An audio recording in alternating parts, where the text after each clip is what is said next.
This episode of It's a Small World contains strong language and adult themes, mostly thanks to James Dean and Little.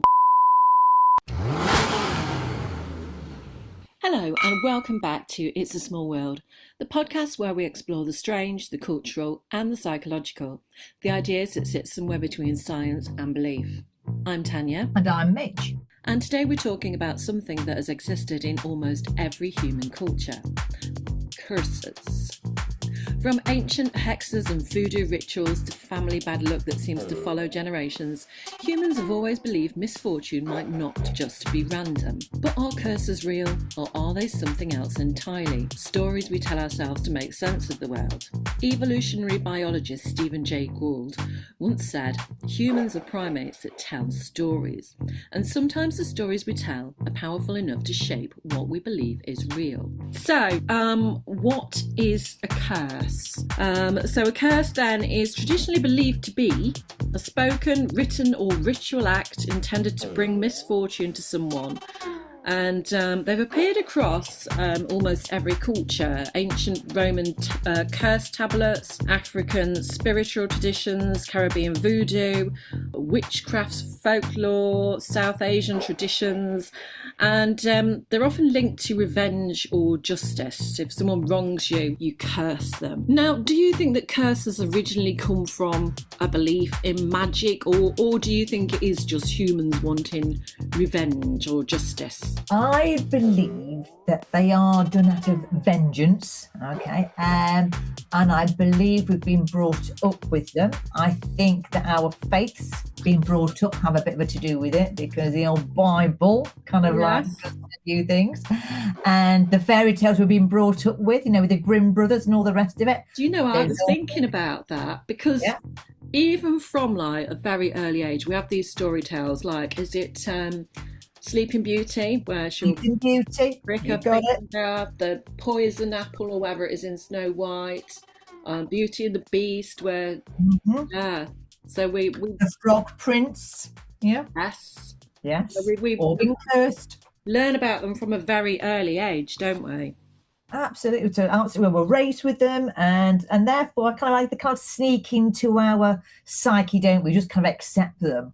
Then until later on you realise actually curses are quite serious things if you believe in them. Yes. That's the thing, isn't it? And I was thinking, actually, this was something else that come to me, and I know we've sort of talked about it before: energy. Mm-hmm. So is it the energy behind the curse? It's like something as simple, if something like somebody says something against something that you're doing that day. I didn't tell you about this actually, but something happened the other day when I was going to the last paranormal investigation. And somebody said to me, like, "Oh, what are you doing that for?" kind of thing. And I felt like that put bad energy on that day. Ooh, really? Do you know what I mean? And I had a quiet night, and I thought, is that negative energy on me? And then obviously, more seriously, you hear people say, "Oh, I wish you were dead," kind of thing. Yeah. And is that energy that you're putting on that person that is, making them feel like there's the curse? I think it's that psychological thing that if you're of that ilk, you're going to look for that unrelated subject. And make it fit, kind of thing. I know what you're feeling about people putting their bad juju on you, and and putting a bit of a curveball. But I think that's just being very sensitive, delicate creatures, aren't we? That we just, if anyone disagrees with it, I think that's another. I'm sure we've covered that in different podcasts, that they plant a seed there for, it's the imposter syndrome again, isn't it? You question it just because they don't agree with it. So. I think curses have gone a long way. And like you say, I wish you were dead and all the rest of it. At the time you probably meant it. But you don't, but it's not. But did you actually mean it truly? Probably not. You just wanted to have a quick hurt, didn't you? But it's the energy behind it, isn't it? Yes. So curses versus superstition. Kind of, there is a difference. So a curse is intentional harm directed at someone. Superstition is believed that certain actions will bring luck or misfortune. Yes. So, like the number 13, for example, Friday A the 13th. popular one. Yeah, a lot of places don't have like a 13th floor. Lifts don't have, 30 Door numbers. Yeah. door numbers. I know when I was working in new build, we never had a plot 13. Really? Oh, Yeah, they all. and we had a signal where, as if there was trouble on the site, we had like an unruly customer, so to Yeah. speak. You would phone the site manager and say, "Oh, can you come to the office? We've got an issue, or we've got something." No, what was it? Oh, could you come and look at the washing machine in plot 13? It was all Oh, coded, so yeah. the person in the office wouldn't know it was about them. Yeah. And you would say, "I'll just make a quick phone call." So yeah, 13 has always been a number that is Wow. deemed unlucky, isn't it? Breaking mirrors. Yes. Yeah. I mean, that's just crazy, especially actually working in a mirror factory. I mean, like, you'd all be cursed, wouldn't you? Yeah. Again, Most that of them. goes back apparently to Roman times when Yeah. they believed that the soul renewed every 7 years Yeah. and the mirror reflects the soul. And so if that was broken, it was 7 years before your soul renewed. So that's where that has come from. So you can see sort of, but again, it's beliefs, not fact, isn't it? Yeah. I can remember having a psychic reading once, and someone said, "Oh, your 7 years of bad luck will be up soon." You're thinking, really? Wasn't even aware I was having 7 years of bad luck, but thank you for telling me anyway. But then I bet you went back through the last few years and tried to put meaning Yeah, I to did that, so. And didn't I you? thought, well, it'd been quite good actually. It's random, Yeah. random. And the Scottish play, Oh, the Scottish aren't play. allowed to mention. But then if something sort of runs for as long as the Scottish play, see, I'm not even wanting to say it myself, Yeah. you are Voldemort. bound to have an amount of things go wrong. And so people will put that together and say, oh, it's the curse of the Scottish play. That is true, but there's been all those films that apparently are being cursed. What was it? It was The Oh, yeah. Exorcist was a Yeah. cursed film. Was that like people kept Poltergeist. dying on that one? Poltergeist. Poltergeist, four people died. The Crow with Brandon Lee, The Omen, Superman. Superman. Yeah. If you look for it, you'll find it, You won't you? All will. these. You will. Yeah. Was Wizard of Oz? Was that a cursed film as well? Someone hang themselves or something? I can't remember Oh, actually. that's the urban myth about The urban myth is it? I was going to say dwarf. You can't say that now, but they'll just have the little person hanging from a tree. The urban myth. Love it. Love it. So, do you have any superstitions that you sort of follow, even though they don't make sense, so to speak? At one point, and I don't know where this came from. Say if you're watching the Olympics and you can see the English person running, and I'd hold my breath until they won. Obviously, it made any impact on what was going on in the world, but it was just a thing that I went through it at some random point. But I don't follow any superstitions. But here's a funny one. We've got the paranormal events business, and we go out checking out new venues. Yeah. And a few months ago, we went to a place in Coventry. And there was a maintenance guy met us there. Now, this guy works at many of their sites, Wicksteed Park, all the rest of it. He knows what he's doing. Yeah. And we just went in there, and there was painters in left, right, and centre. And they were on site, but they weren't in the area that we were in. And there was ladders leaned up, and you had to either squeeze past them or walk underneath them. So I just walked underneath them, and he started screaming. I was like, "What is it? Health and safety? No one's here. The paint's on the floor." No, it's superstition. No, you're super bad. Get over yourself, kind of thing. And I just thought, how funny is that? A mature bloke doing that. But that one, I guess I can see some logic to it because something could fall, health and safety, I get from.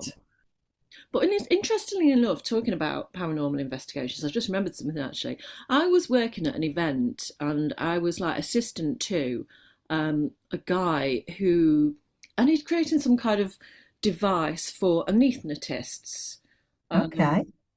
It wasn't an anaesthetist, but another person that's there that's not very often talked about. I think they monitor the heart, basically, while you're having an operation.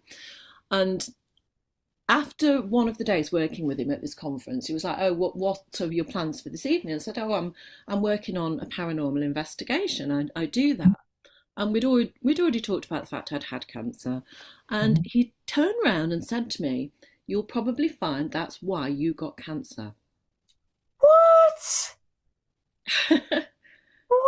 What? The rationale behind that statement is I could only assume it was something to do with religion and the dead. I don't know. Right. I didn't entertain the idea. What a twat. I just turned around and said, "Well, actually, I had it before I started the investigations, so no." And that closed that one down. But it just what beliefs can do, you know. Yeah. As in the words of Stevie Wonder, he says, "When you believe in things you don't understand, then you suffer. Superstition ain't the way." That's going to be going through my head now. Superstition. Now, as I was researching for this podcast, I came across another quote actually, and it was from, let me just see if I can find it. Evolutionary biologist Stephen J. Gould said, "Humans are primates that tell stories." Okay. Yeah. So basically, humans don't like things that don't form a pattern that they recognize, do they? They don't like chaos. So when bad things happen, as we've said, they look for meaning. And stories kind of help us explain that, don't they? And this is where kind of science and religion overlap. Science looks for evidence, whereas religion and folklore look for meaning and narrative. Yes. And I think people can obviously find fact in science, whereas religion, they can't prove. No, they can't. So, controlling the masses through fear, yes. You know, which do you believe? So as we said, you know, curses appear in African folklore, Indian mythology, European fairy tales, as we've said, with the, you know, the even Disney stuff, but Disney might even be another story as things are out at the moment. I'm sure of course, voodoo. And of course, voodoo came about as a need to survive by, you know, in the slavery.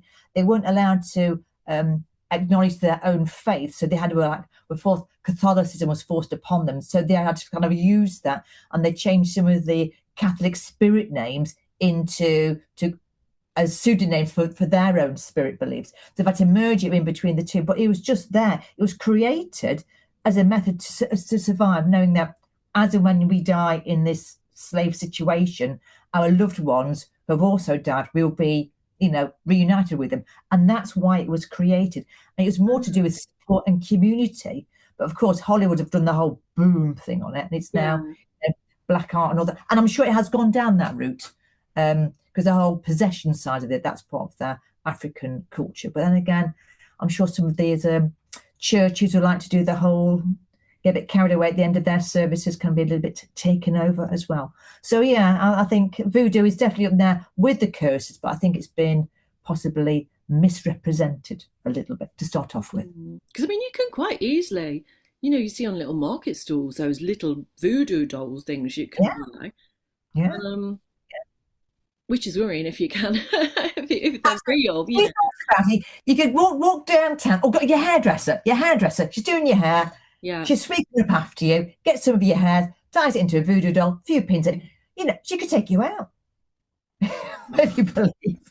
That's not upset them, then. Not to frame you for a murder by putting your hair in a murder scene, couldn't they? You know, yeah, something like that. My goodness. So psychology, then. We've got confirmation bias, which is when somebody believes that they're cursed, every bad event reinforces that belief. I'm going to jump in straight here with the thing that happened only recently, right? Go on. Our fellow colleague Jill, okay? Oh, yeah. Last weekend, and we get some really hooters of phone calls come through for the paranormal company, right? She spent one phone call, and this chap had said, "I was at one of your events a few weeks ago, and I did go on the spirit board. And since then, I've had all this bad luck, and I think I'm cursed." This is no word of a lie. This is how fresh this story is, right? And Jill, I tried to not laugh a little bit. She said, okay, talk me through it. And apparently his dog's paw had been hurt and he reversed back into something and something else happened. It was just like daily life things. Yeah. Convinced himself he was cursed. And she had to go a long way into to explain to him, no, that's just called life. Accept it and move on. But yeah, it happens. People believe stuff. Because they're trying to find sense in it, aren't they? They're trying to find a pattern and put some meaning onto it. So it kind of almost becomes a self-fulfilling prophecy, doesn't it? But then you've also got the nocebo effect, which is the opposite of placebo, where someone believes that something will harm them, and that belief can create symptoms. So it's almost like somebody won't go on the spirit board, if we're going to use that example, because they believe it's going to curse them. And we do get that quite a lot, don't we? People say, oh, I'll just watch, thank you very much. That's fine, we can do something else with you, but yeah. And plus Hollywood films, they don't want to go on it. But yeah, and then when you get that, obviously stress can cause illness, anxiety, fatigue, and that fear in itself becomes the curse, doesn't it? Yeah. You're scared of it. So do you think that belief alone can influence how people actually experience reality? I'm going to say yes, but it depends on the person. I know of people who have gone away from events thinking they've had attachments, but they have just been working very, very long hours. They're very, very tired. They've probably got, underlying health conditions. They try and put it down to something else. And you have to say, healthy conditions. You've got to like, take a look at your life, go to a spa, refresh yourself, then come back out again and ask me the same question. I think people can sucker themselves into being manipulated by other people's thoughts and, well, not educating themselves properly. I will be honest. Yeah. Funny you should mention that, actually. The first two sessions of my investigation at the weekend, we say use the dowsing rods to show us where spirit is. Yeah. They were behind me, weren't they? On that. And I've been dowsing rods again are a whole other subject, and I'm thinking once one person has said it, is the other person then convinced that it's behind me all the time? And anyway, did I worry about it? No. Because you just get on. It's life. Get on with it. Yeah. And also, then we love stories about cursed objects, don't we? As humans. I've got a corker for you. Go on. Right. So I used to work in the museum industry in Leicester, and there's a famous pair of shoes called the Papillon shoes. Have you heard of this story? I haven't, no. No, okay, it's true, okay.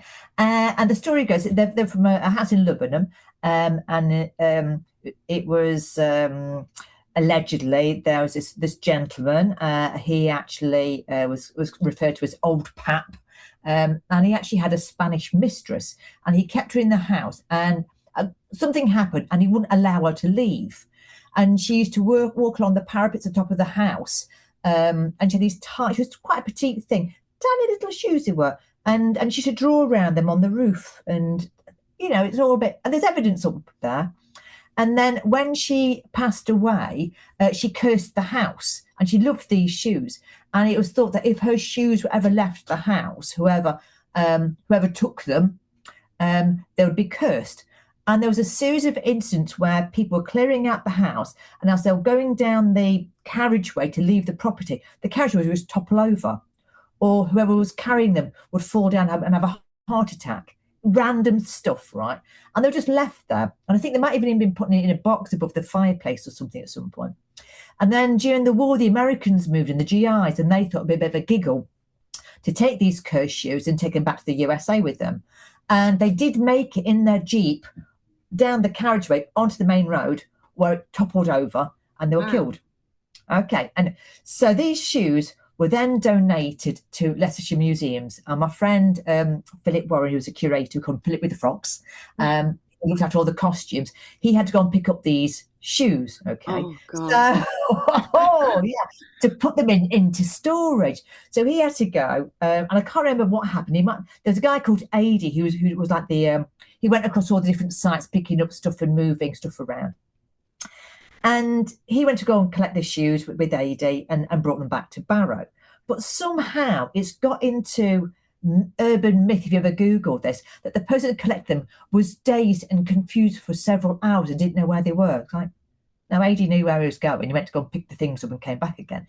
But these shoes are now in the collection, and Philip's touched them. He's had to go do some cleaning on them, and he's absolutely fine. So I think it is just a flipping good story. But there are some cursed shoes are actually in the Leicestershire Museum's collection, and I've seen them, and they're dinky, tiny little things. So they're in the museum.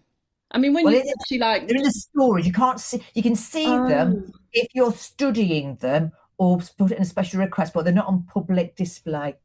Right.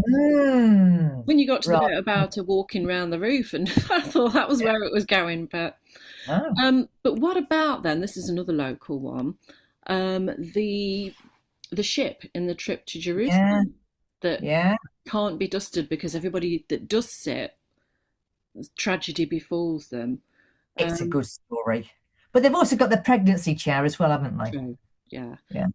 But I wouldn't want to dust it. I would believe it. And would you dust it? Probably not, because it's in a case now, isn't it? So it's almost have touched it in order to put it into the case, so it's kind of like protected now. Yeah, I think it's in a glass case covered in dust. But isn't there a gate or something in the same pub? A condemned man sells gate or door? I'm sure I've read that somewhere, but we'll have to go and have lunch and because that's how we roll.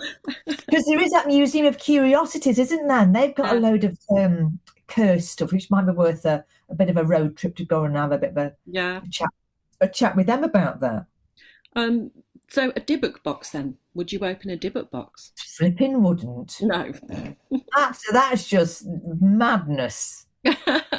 It is, because the whole gin thing. People don't know about gins, right? So this is from the out in Eastern Europe, you could say. And there's a gin, and you might not have heard of the name of the gin, but have you heard of the genie? No, Ali Baba, and all the rest. Yeah. Okay, it's been extended, but it's called a gin, and this is a serious belief out there, and it's that kind of dark, malevolent spirit that's actually supposed to be in these Dybbuk boxes, and I just wouldn't even go there. It's like, no. Would you say, for example, put a K2 next to a Dybbuk box? Would you get that close? Oh yeah, I mean, as long as it's sealed by wax and hasn't been opened, that's fine. Okay. Absolutely fine. Busby's chair. Sorry, Busby's chair. That's Busby's chair where somebody sits in it. I think it's in Zach Bagan's museum now. Oh, the cursed chair. And this is a good one. James Dean's car. Little bastard, as it was known. Wow.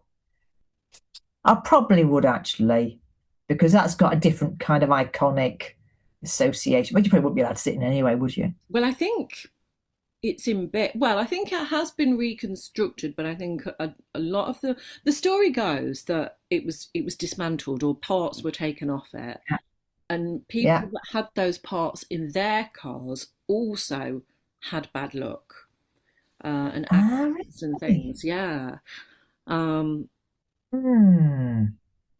So is it because that story was very much in the news that people are aware of it, or was that car cursed? See, I'm going to come back to the whole planting seeds. People were planting seeds in your head thinking, and then you start to believe it. I'm not sure about that. Yeah. Annabelle, the doll? The doll. I don't like the whole scary doll thing, just because I just don't like dolls. It's nothing to do with the voodoo thing. Because we've been gifted, the company's been gifted a Scary Mary doll, but none of the team will have her in their houses. I think one of the teams, I think she's in the garage somewhere. It's also like with our tables, we do table tipping on our paranormal events, and we like to have a period tables, lightweight tables, and the first table is called the table, and then we've got Victoria, and I think there's a Bessie, and I can't remember what the other names are now, But I won't have that table in my house. But the team who have had the table in the house have heard knocking noises. Yeah. And I do believe the team when they say that they've heard things. Yeah. When the teams have been in the house. I do believe that. And that's it. It's coming down to the people that you believe and trust. Yeah. Not to make things up. That goes a long way, doesn't it? I mean, funnily, this is a story for you. When I bought the house that I'm in now, you first go into it on the day that you get the keys. Yeah. Obviously, they'd emptied it, except for one thing, and that was a framed picture of the Titanic on the wall. Oh, that is random. Yes. And I spoke to the estate agent and said, "Oh, they've left this picture of the Titanic. Do they want it?" And they were like, "I'll check with them." No, they don't want it. And do you know something? The amount of leaks this house has. And I blamed that picture of the Titanic. Everything leaked. Radiators, the shower, the bath. Yeah, so I blamed that picture. And I think I gave it to a charity shop in the end. So I do apologise if anybody bought that picture of the Titanic. But again, this house, apparently the last 3 people that have owned it, and I don't know beyond that, have all ended up getting divorced. Oh. Coincidence? That could be a coincidence. It's a high, it's more than 50% people get divorced, isn't it? True. It's an interesting one, isn't it? But yeah, you see, the thing is though, humans do love a good story, don't they? And that's what it comes back to. These stories about cursed things, people, you're like, ooh, like we've just been going. We do like a good story. Have you heard the one of the curses about all the American presidents got cursed by a native? Did you hear that one? Something about the year, isn't it? And if it's divided, yeah, it's got to end in a 0 or something. You get really that's a bit weak. That one is, Yeah. If they all drop down dead with an arrow through the heart, you think, maybe. Really got to find something. But then I think, was it Reagan that was shot but didn't die and broke the curse? Yeah. But then if you look at the Kennedys, yeah. They've had bad luck. It's bad luck. When I was looking at stuff about curses, now I found this film on Netflix called Incantation. I think it's a Taiwanese film, but it's about a curse, and it opens with a spinning wheel illusion, and then they say, now if you think about it, it turns the other way. And they did the same with a train, where you look at it and then they said, now it's going backwards. And it did go backwards, but nothing changed. It was your mind doing your belief in it. Illusion things. Yeah. So our perception basically shifts depending on what expectation, we have. And so belief can literally change what we see. But this film, I would recommend actually watching it. I know you don't like horror films, but it's on Netflix. And it's like, they do it like, Blair Witch, where it's like found footage. Yeah. So it jumps backwards and forwards. And it's like this mum is trying to protect her daughter from a deadly curse linked to an ancient cult. And funnily enough, we would call them paranormal investigators. But the way it's translated from Taiwanese or whatever you call it, it's Ghostbusters. They call themselves Ghostbusters. Oh my God. And they go into this tunnel they were told not to go into it, basically, but they do. And yeah, so this curse is put on them for going into this tunnel, and it's put on her unborn daughter. And so the others in the group, I shouldn't really tell you the story of it, but things happen. And basically, it turns out that they've got you to watch this film so it dilutes the curse, is how it ends. Right. Okay. Curious. It is how people think about curses. And you know what? Curses are on my mind at that point. And I went in this coffee shop the next day, sat upstairs, and this other couple, I was with my mum, and this couple were having a coffee. And this guy goes to look at this old chimney place that's got a piece of paper hanging down from it. And he said, oh, what does this say? And he was like looking at it, and I goes, it now says that anyone who touches it is cursed. Oh, brilliant. And he was like, oh no. And I was like, it doesn't really. But then he was like, oh, I'm scared to walk down the stairs now. Oh, brilliant. Because he believed what I'd said about being cursed if you touch this fireplace. So, yeah, it just goes to show that story, carries on.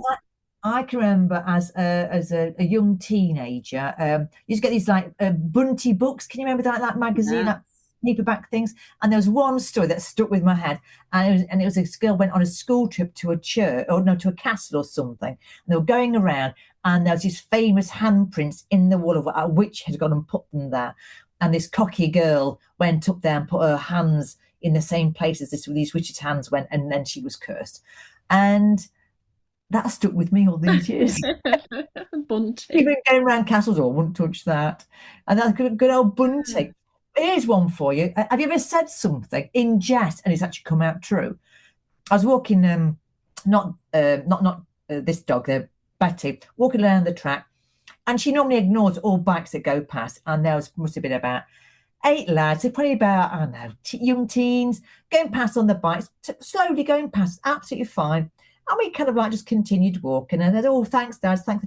Don't worry, she only attacks the one at the back. Oh. Look at me, she did. She went for him. Oh, Jesus. It was kind of, she could have written it. I was like, oh my, where'd that come from? Quite random. So is that sort of fulfilling?